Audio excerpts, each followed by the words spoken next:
романтичная история. Мы плывем за несметными богатствами на остров проклятых. Mümkün olsa Brekis o sizin torununuz hakkında. Evde nasıl olan sizge yardım edebilir mi? Выршепни tek o internette kompüter başında oturayım.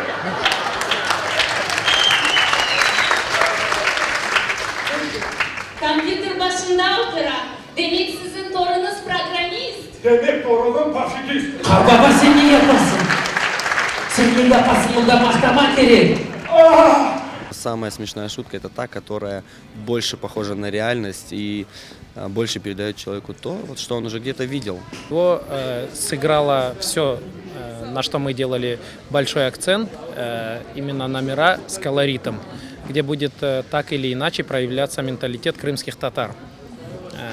Как мы обозначили в конце, мы крымские татары, мы тот самый народ, который умеет и может шутить над собой. День и ночь, просто день и ночь отдавали на это все, но в итоге публика отдала нам тем же, да, то есть это было очень, знаете, я думал, будет весело и смешно, а оказалось очень весело и очень смешно, и сегодня было действительно жарко.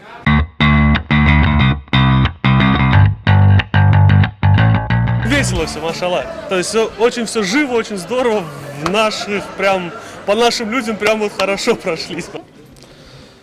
Пек бегендом, пек мирахла. Во-первых, связано с крымско-татарской тематикой, с народом.